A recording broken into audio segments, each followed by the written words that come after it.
Alors, l'école russe. Enfin, les changements dans l'école russe à partir du 1er septembre de cette année. Alors, je vais vous expliquer ça point par point, mais comme c'est un peu barbant, je vais vous faire profiter de belles vues que j'ai sur Moscou. Voilà. C'est sur le météo, comme ça. Si les gens qui vous traitent de pro-poupou, enfin trop pro-russe, ils vous demandent quel temps il fait là-bas, vous sauriez leur répondre. Voilà, nous sommes fin d'après-midi à Moscou et il fait plutôt beau.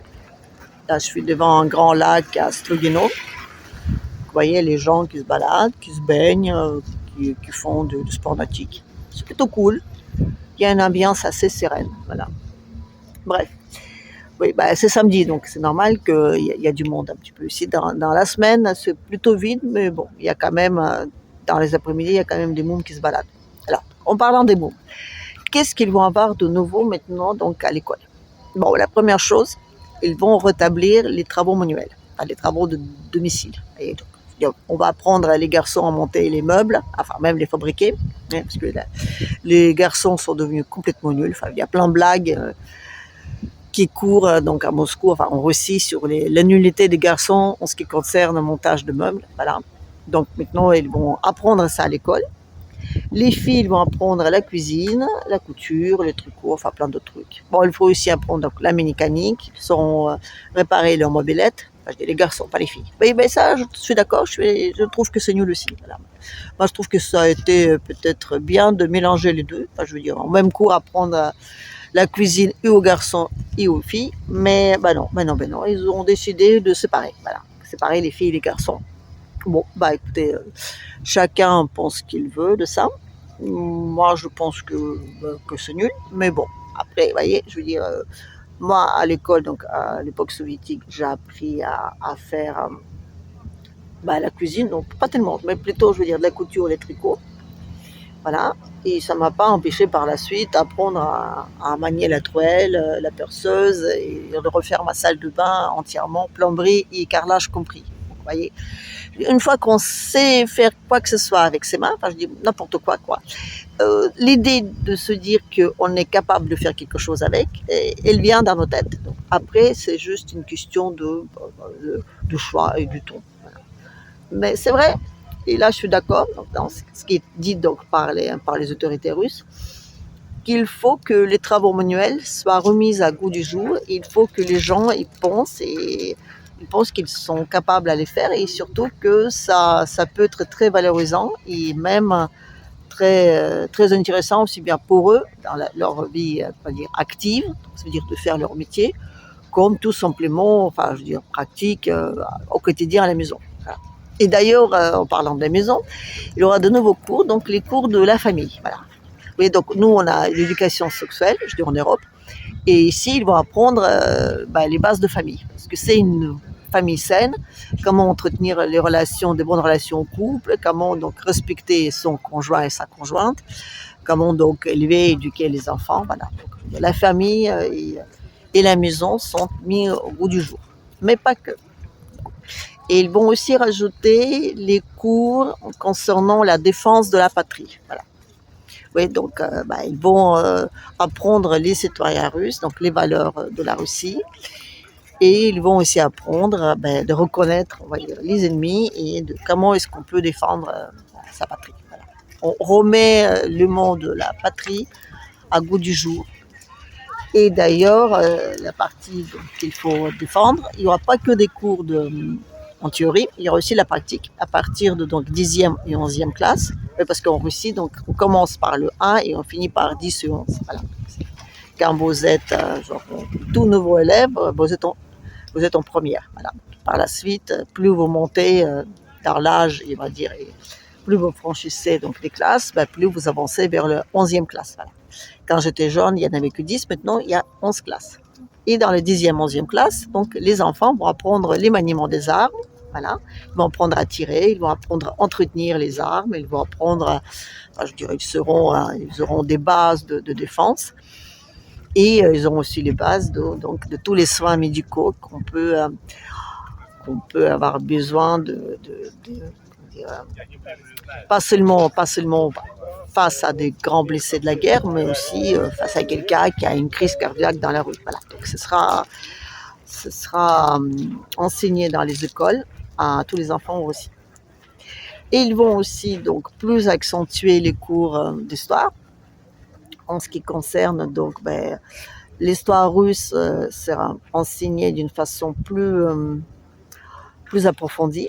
Voilà, ce ne sera pas juste quelques lignes en disant voilà, cette date-là s'est passé ceci, cette date-là s'est passé cela. Non. Donc ils vont apprendre les pourquoi, comment et jusqu'au bout. Voilà. Donc l'histoire, ça enseigne. Et puis on va beaucoup plus, on va dire, voilà, le géopolitique. On va accentuer donc des cours de géopolitique aussi pour un petit peu, comment dire, pour apprendre les enfants. Ça va de soi du point de vue de russe, mais enfin un petit peu comment dire, les pourquoi dans ce monde. Et aussi, et ça aussi, je trouve ça plutôt sympa. Attendez une seconde. Excusez-moi, j'avais un défilé des grands-mères au maillot de bain et j'étais un petit peu au plein milieu de l'escalier, c'était un peu gênant.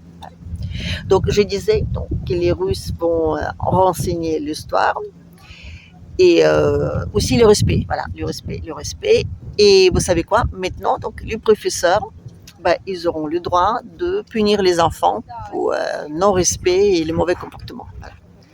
C'est-à-dire qu'aujourd'hui, voilà, ils ont dit qu'il fallait redonner leur lettre de noblesse aux professeurs d'école.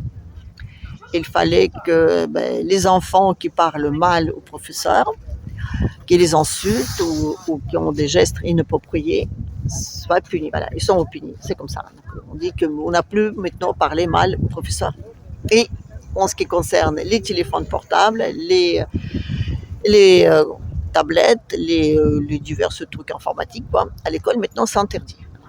Si vous pouvez, donc, dans les cas d'urgence, vous pouvez les utiliser, mais dans les cas d'extrême urgence, sinon, donc, il n'y a plus de portables à l'école, en tout cas pas dans les cours, donc vous devez les déposer si vous allez dans une classe, et vous pouvez, donc, pendant les longs moments de la création, vous pouvez les utiliser. Sinon, donc, c'est interdit. Voilà. Voilà, j'ai changé de place pour que vous puissiez voir un peu autre chose. Donc, je disais que il y a de nouvelles matières aussi, mais dans les anciennes matières, donc, on va un peu changer le mode d'éducation. Les fameux QCM, hein, je veux dire, blanc ou noir, voilà. Maintenant, on pense que c'est pas bien. Enfin, je veux dire, c'est pas nouveau qu'on pense que c'est pas bien, mais on va dire que c'est pas bien du tout. Voilà. Donc, on va accentuer plutôt la réflexion et l'analyse. Et surtout, on va demander aux écoles d'avoir des livres, des manuels scolaires identiques un peu partout. Voilà. Parce que chaque école pourrait enseigner, on va dire, un peu à sa sauce. Et les manuels, pendant des années et des années, étaient offerts gracieusement à la Russie par la Fondation Soros, la fameuse. Donc on apprenait, on va dire, pas grand-chose, en tout cas sous la Russie. Et puis aussi, dans ces livres-là, on expliquait à quel point l'Occident était formidable et à quel point il fallait le ressembler. Voilà. Donc aujourd'hui, on pense que remettre la Russie un peu au goût du jour, ça peut plutôt être une bonne chose. En ce qui concerne l'éducation physique, ça a toujours autant d'importance. Voilà. Le président Poupou a toujours voulu que les Russes fassent du sport. Les petits, les grands, les très grands, même les vieux, voilà. Les retraités, ils ont tous accès gratuit à toutes les activités sportives qui sont organisées pour eux expressément tous les matins.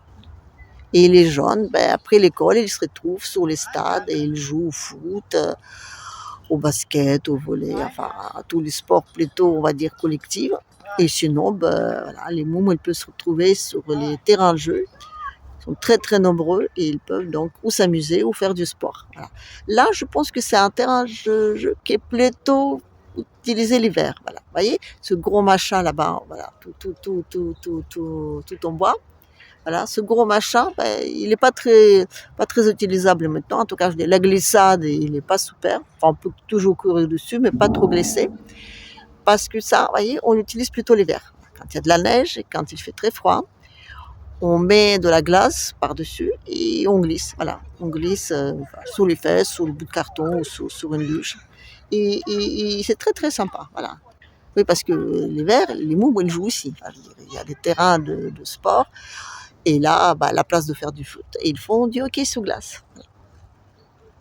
Il y a un très grand choix de matières, ce qui concerne le sport. Et chaque année, ils en rajoutent.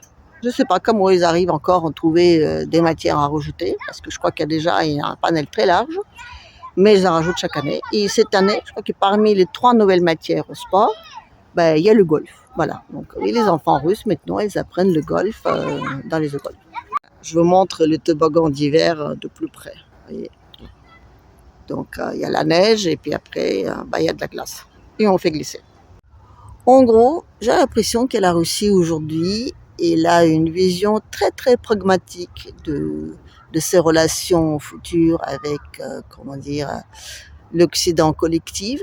Et donc, il prépare gentiment, mais sûrement, les populations au fait que ça va peut-être pas forcément bien se passer. Alors voilà, j'ai fini ma balade. Le soleil commence gentiment à se coucher. Voilà. J'ai fini aussi mon résumé pour les nouveautés scolaires pour l'année 2024-2025 aussi. Voilà. Oui, je n'ai pas tout résumé, mais je vous ai donné des grandes lignes. Je ne sais pas trop quoi y penser. Enfin, je ne sais pas. Il y a des trucs, je trouve ça super, mais il y a des trucs que je suis un peu mitigée. Voilà. Comme par exemple, les travaux manuels, je trouve que c'est une super idée. Mais de séparer les filles et les garçons, c'est un peu. Voilà. Je ne suis pas très, très, très pour. Mais bon, étant donné qu'ici, on n'est pas en démocratie, on a le droit de dire ce qu'on pense. Voilà. Allez, sur ce, je vous dis à la prochaine.